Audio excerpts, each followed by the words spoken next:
Welcome back to the M3 podcast. Today we are sitting on the bus, Logan Dalton, and today we're going to do something a little different. We're going to start dropping in more podcasts that very niche down, certain topic, 30 minutes, quick. I feel like these will be good for people's drives into work, kind of some shorter, more tactical style podcasts. But today we're going over marketing for the long term. How to build with patience and power. So this is something I think we all three see a lot with companies that we sit with, and just always making short, rash decisions and not playing the long game. So let's start off. First topic is going to be the difference between transactional and transformational marketing. So. Yeah, it's simple as it sounds. I mean, transactional marketing is simply focusing on the items that you're putting up and not the story that they're telling over the long run or where you're going. It's building the marketing from the granular level, not aligning where you're trying to get or what you want to accomplish through your marketing, and then reverse engineering everything back to that. Yeah, and I think I have written down on here, everyone wants leads today. Visionaries build brands that win forever. And I think that everyone, when they look at marketing, they think of, I know in today's world, pretty much everyone you talk to, they ask what the ROI is. What's the ROI? So we live in a world now that people's idea of ROI is directly correlated to leads. That's where you factor that number into. So a lot of times I feel like that doesn't align with long-term marketing. That you can play both of them, but when we speak with clients, when we speak with business owners, if you're running Google ads and you turn them off today, whatever that's generating for your business, it's done. It's a faucet. Yeah. To where you're also leveraged in that in the future, that your Google is holding up your business, or it may be meta leads, or it may be wherever you're generating these leads. Your business is fully reliant on that holding it up. Yeah. So I feel like that's a very transactional movement. Yeah. I mean, we talk to business owners every day about the long play. And I like to use MMG as an example. Like when we used to post, we would get 3 likes or whatever. We're like, I don't know, is this even worth doing? I mean, what the hell? I relate that to our clients now because I'm like, they just expect they're be getting 150 likes out of the gate. Be getting 10 leads a week. It's not necessarily like that. And to your point with playing the long game, like now, our social media is humming pretty good, but it was not always like that. It took a lot of consistency and a lot of testing to see what would even work for us. And that's the general feel of social media, is the instant gratification game. Yeah. So it's super hard to break that mindset from someone when they've seen it happen. And really, they only see success when it comes to businesses or pages blowing up. Mm-hmm. So they don't see the thousands of pages that are in that uncomfortable stage. Yeah. We talk about being an overnight success after beating against a wall for 5 years. It's like, well, you don't see the first 5 years and then you see the instant results. Yeah. And I think, or to that point, a lot of times you have the idea of what is a lot online. That if we're in a room and someone's getting 200 views on a video, you put 200 people in a room, that's a good amount of people to talk with. And now we've come accustomed to a world that people are getting millions of views. Yeah. And it's tough to quantify where someone's at and what's good for them. Yeah. And I've had people that I've sat down with that have they have millions of followers on TikTok and they still don't know how to monetize it. And we have business owners that we work with that maybe get 500 views on a video and their ad structure is built so well that it's generating something, and you have, well into 8-figure, 9-figure businesses that are running. But from the outside in, the people are looking at this person with a few million followers on TikTok to be the one that's better off. Mm-hmm. Yeah. So I think it's perception too of what you're seeing. Absolutely. How to map out a 10-year marketing mission. This is something that most businesses, when you talk to them about what the future looks like, what the roadmap looks like to success, I know that's where MMG is so front loaded when we sit down with a customer or a person we're going to partner with. It's because most of the time they haven't even thought of that yet. To where it's the first time that they're even really starting to think that far. And what does that voice look like? What is that the mission, the vision for the company? And I think that's something people need to speak about more and have more conversations about. And I think that has to come at like the brand or big picture level, because the tactical stuff 10 years from now, there's no way that we can possibly know. You're taking my further questions that we're going to be. Hey, great minds think alike. But no, for real though. I mean, if you're trying to think about, okay, what do I want my brand to be? What do I want my company to stand for? Where do I want to be? That's great. You have to be thinking about 10, 15. That's the lifetime versus legacy deal, which you have in there. But when it comes to the tactical, what is our strategy going to be? Where do we want to be? You're not going to get it to a point to where it just runs. And we can't say what works right now is going to work even in 2 years. So you've got to be flexible in that regard. Maybe even 6 months. Yeah. I will say though, what's your mission and vision of what your company is going to be can hold true through all of it.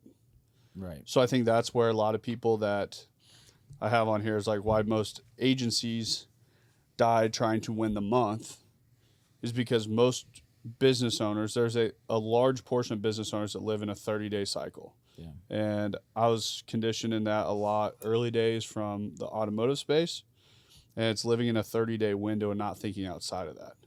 To where when we start formulating what that long-term vision is, you start that mission, that vision has to be different to hold the test of time. Where if you're just chasing trends, that's not a marketing strategy. And I know dealerships that have chased trends and they've gotten some views on videos, but it hasn't equated to any more car deals. Mm-hmm. It hasn't equated. I mean, all of us sitting on here know a bunch of companies that's what they do is they go in and then they just go to TikTok and go to top 100 trending videos. So they throw you out a bunch of trending videos. You can sit there with your iPhone and go film trending videos for places. You get a few accounts. But those accounts won't stay with them long term because the first couple months they get some views. They think, oh, this is cool. It ends up dipping off because they start figuring out it doesn't yield any additional workflow. Yeah. But if you take those lower view videos and you're really formulating a great message, over time they get more traction. Over time people start buying in. Over time it starts happening and they buy into the brand, and that loyalty piece comes in. But I think that's definitely more of that aligning with your demographic, aligning with your clientele to say, hey, this is what the message is that I want to get across. Because if you try to think of some silly trending videos that are out there right now, like off the top of my head, and if you have some deal that it's like you get hit by a car and it like one of those gimmicky transition hooks. Yeah, the transition hook or something, and somebody does watch it. Like, do you think somebody watched that transition hook and is like, oh, I need to go use them now? Yeah. Like, how does that strategy work 12 months from now? Right. Yeah, you're obviously not really reaching your client base or not reaching someone that's ever probably going to use you. Yeah. So I think more educational content or entertainment that's relevant to kind of what you do. Whereas like that's entertainment, but it has nothing to do with your product or service. So yeah, and I think it's the compounding trust, authority, and attention over time. That what you're trying to do is compound over time, just like people do with money. You're doing the same thing with attention, same thing with your marketing strategy. Yeah. That you're going to compound. What is it that you want to compound over time? If you're educating people, we tell people all the time, if you want to go learn about marketing, go listen to our podcast. You come sit in a meeting with us at the other office, and I want everyone to learn something when they come in. But that's that compounding attention and trust and authority to what's happening. So if you look at that compound effect over 10 years, yeah, it's huge. Yeah. We stay the course of what we're doing. I mean, 10 years from now is off the chart. Yeah, those videos are always working for you. I mean, once you've done it for so long, you've essentially bought yourself more employees. You've bought yourself more time from a content creation standpoint. I mean, the videos that you've been doing for 3 years now that we've been doing as a company, those are always out there. They're selling for us. People see the atmosphere and the environment of MMG through the content that we've put out. And when you've done it for so long, it just builds that brand authority. Yeah. And I think so. To my next point, I think the long term, the struggle that you have sometimes when you're pitching business owners is it's a lot harder to spend money on something long term, not knowing the outcome. I get it. I understand it. To where we always have a multiple prong approach. So we're going to run the lead gen style stuff to where people are getting leads in, but then build that long term brand recognition too. And patience is the ultimate differentiator. And the best part about it is everyone's impatient. So that's your greatest advantage that you have. When you can become patient, that I'm going to say that I've never really been the patient person, but in business, I've became patient. I've became patient in a marketing strategy perspective. Mm-hmm. I'm not patient and when it comes to just pushing the needle forward over and over and over and over, but overall just letting things pan out. And if we've dropped 175 plus podcasts, so that's patience. Yeah. We've done taco reviews for 100 plus weeks. That's patience. That's consistency too. But it's doing that thing over and over and over and over. Because how many people have tried to come compete against us and they can't do something for a month? Yeah. Consistent. We see how many of these marketers out there that, we're going to start doing videos on X, Y, and Z. And you see them for maybe a week and then they're off. But Yeah. It's just like anything in life. I mean, it's being able to do something for long enough to become successful at it. I mean, you see so many people that are super successful in business, and it's like you don't know that it took them 20 years and 10 other failed businesses to finally catch fire with the one that worked and blew up. 99% of people can't stay through all of that pain and won't keep going. It's a lot easier just to quit and stop than it is to keep going. And I think, or I know, in marketing, you have most people think so short term that if you go 30, 60, 90 days, they don't just see this monster uptick of everything's different, which in reality, you're going to see more leads. You're going to see those things happening already. And a lot of times we have to build graphs for people to understand that over time, your lead gen style ads, your cost of acquisition actually decreases over time as your organic becomes more powerful. That we pay a lot less for leads today than we did 3 years ago. Mm-hmm. But our brand recognition's 100x of where it was. Right. So most people, and this is the difference between small business owners and the large corporations, and I hate how people want to target the large corporations and these small business owners like, well, you have to be out to help the small business owner. The small business owner has to want to help themselves first. That's the biggest narrative issue we have in our country right now is these small business owners, they think that they're owed something. You're not owed shit. Like you have to step up to the plate to be the business owner, to do the hard things and to run it out. Because most time they'll switch platforms, they switch their offerings, they switch their niche, all this stuff in like a 30 to 60 day cycle, so they don't ever let any of it pan out. I feel like, and this is with small business owners and mostly, I don't want to like call anyone out, but mostly the older generation, like understands that it takes time to build a business and they do have patience in some areas. Yep. But when it comes to marketing, like all that knowledge they've learned, all that patience that they've had in other areas of their business is just like thrown out the window. Which I think they've been burned by, and I know they've been burned, and I know that when they sit with marketing companies that they've had the same thing over and over, but most of the time it's the marketing company when they say, hey, I haven't gotten the results I was looking for in 60 days, they tell them just what they want to hear. Yeah, I think it's their responsibility and ours to educate people on how this works, not try to paint a picture that's not true. Yeah, we have to be honest with them that this isn't a light switch where you just flip it on and you're automatically going to get people running through your doors. Like that's sure that would be great and everyone would love that, but that's just not the reality. Yeah, and you have to build that voice over time. You have to build out the awareness of your business that people come in every day and they're like, well, we're different than everyone else in the space. What makes you different? If you're listening to this and you're a business owner, write down the things that make you different. Yeah. The things that you truly believe make you different. Write those things down. Then ask yourself, does anyone out there know that? The crazy thing is you look at that and the answer's like, well, no. So you expect that people are just going to somehow magically know this in their head and they're just going to use you. That's not a strategy. That's not a roadmap to anything. And I'm not targeting.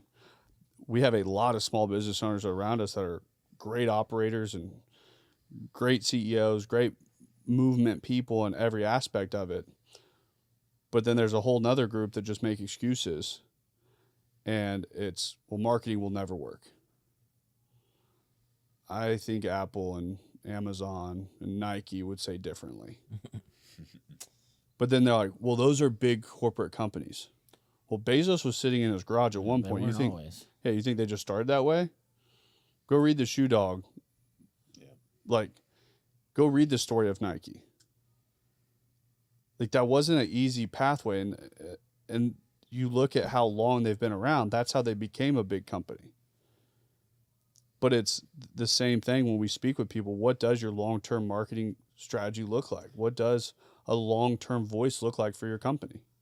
And that's where a lot of it starts, because a lot of businesses don't even know where they're trying to go in 10 years with their business, or even 5 or 3. They're just going month to month with everything that they do. It starts from identifying it. I mean, marketing is a big piece of the puzzle, but you have to know all the other stuff first. Like, in order to say and to be able to actually market successfully that you are better than other companies at X, Y, and Z, you have to be better than other companies at X, Y, and Z. You can't just say you are. Yeah. Because there's a lot of companies out there that say that they do everything differently. I mean, we ask everybody in onboarding, so what makes you different? Everybody has the best product. They have the best customer service. They have the fastest turnaround times. They do it completely different than all of their competitors. And it's like, that's not going to be true in every case. I mean, sometimes you have to will it to be true, and they're trying to get to that point. Sometimes, a lot more times with our clients than not, it is true. But there are the businesses out there that need to get that correct first. Yeah. And I was writing stuff down, going through a whole different section of things this morning. One of the things I wrote down was scheduling out. Something I've worked on getting better at is scheduling out thinking time. Mm-hmm. That most people are busy being busy, but they're not thinking. And it goes the same thing in marketing. It goes the same thing in a lot of different aspects of your business.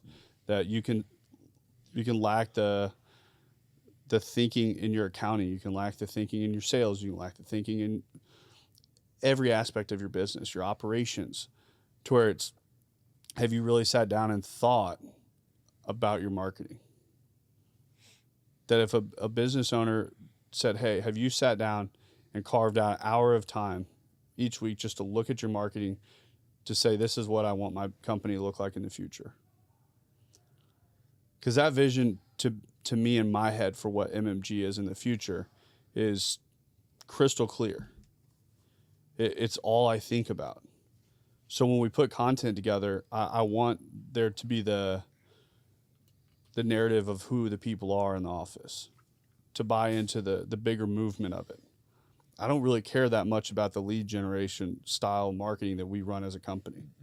Yeah. Because those leads come in and those are great, but the best clients and the best people we have partnerships with are the ones that were driven from organic. Mm-hmm. And it's cool just to watch that evolve over time and watch it pan out, because, I mean, we were like 22 episodes in on the podcast and I was about to hang it up. Yeah, I feel like even a little after that too, we were still kind But of on the fence. Madison got a photo from one of her friends this weekend. Yeah. She went to pick something up from a friend's house that I don't know these people. Okay. They get there and their garage is open and the M3 podcast is on in their garage. Really? And she's like, I know them. He's like, you do? He's like, I watch this in the garage every week. Local people? Mm-hmm. Hmm. But it's just cool to see something like that there are people out there listening. Yeah. There are people that get something from it. That it may be 300 episodes until this starts generating something from a financial movement. Mm-hmm. But some of the biggest things that move business forward are some of the things that make the least sense on a spreadsheet. Yeah. Very true. Not to mention the compounding over time, but just in the sense of how much better we've all gotten at speaking, how much better you've gotten at speaking in front of people. I'm just doing content. I mean, people don't realize this, but 3 years ago, probably 3.5 years ago now, when we were trying to film the first video of you talking, Dane had to take 2 tequila shots before it, and we had what he was supposed to say written out on a whiteboard behind the camera. And it was rough. It did take about 45 minutes to film one video. And that was to film one, like, It was 4-line commercial. Yeah. But that's the part that, I mean, if you don't get out of your comfort zone, you're never going to grow. And that's what this can do for people too, is just beyond growing their business, growing them personally. Yeah. Yeah. Anything else on marketing for long term? How does a business that has to be focused on lead generation and needs to generate leads start with a plan that can be focused on the long term while still achieving that? I think that, I mean, ultimately, business is always going to have a financial state to it too, that you have to be able to generate leads, you have to be able to generate workflow to keep the ship moving. So that's like saying that you want to drive a Ferrari here to California and that's your endpoint, but you have no gas to get there. To where you're going to need gas. So understandable. But also looking at when you develop out that whole entire marketing strategy of what percentage of it goes to lead gen right now, what percentage of it goes to building that brand over time and building that voice. Because once again, you stay the course, the ads are going to work better and better and better and better as you progress. And most people just need to trust the process. And I 200% understand where business owners come from, not wanting to trust that process most of the time. So make sure if you are partnering with a marketing agency, anything alike out there, see what that roadmap looks like. See what that marketing strategy looks like. Make sure that they are looking at the full scope of work. That's not just a 30-day, like, here's some leads on to the next month. That to build the brand, you have to have a voice, you have to have video work, you have to have the content. The content is the piece that you can sell the voice with. And there, like I said, there's some companies out there that just generate a lot of leads, and maybe that's what they want. I'm not going to say that there's a right or wrong to any of it. But if you just want to if you just want a company that makes money and that's all that you're out to do is make money and there's no other part of it, go right on ahead. Like, I know people that have companies that their only focus is generating leads. They generate a bunch of leads. They turn over employees quick. That's just not what I wanted. I want something that it has a respectful name in the space, and it's something that people want to be a part of on all aspects of it, from customer facing to internal facing. Yeah. So just there's a percentage that works out for everyone, but making sure it aligns with that North Star and being willing to scale that as you grow. Once it starts to work, don't expect what your marketing budget is right now is what it always is going to be. You should correlate whatever percentage you come up with. It should be a correlation to what you're doing sales wise, and that should always grow and scale. I think some people get scared of that. People get scared with money movement. That first thing I tell small business owners, if you can learn this quicker, it is something I wish I could have learned a lot sooner, was separating personal finances from business finances. You're never going to be able to wrap your mind around business finances. And there's so many people that the thing that holds them to the ground and what will always hold them to the ground is they want 100% of all the money. If you want 100% of all the money, you are going to stay as a small business owner. You will always live at that spot. You have to understand, you have to scale something, you get this small piece of the pie. I would way rather have 50% of $100 million company instead of having 100% of $1 million company. Yeah. But when things start scaling, money starts increasing, that a company that makes $100 million a year is spending a lot more on marketing than a company that's doing $1 million a year. Mm-hmm. So then if you start off as being the $1 million a year company and you scale to 10, why would you spend the exact same amount of money? Because you're going to be yielding the same thing, but now you're going to have more staffing, you're going to have more salespeople, you're going to have bigger jobs, you're going to have all these things that are happening. So you're going to have to scale all of it together to where the payroll increases, your footprint of locations increases. It's just the whole thing scales.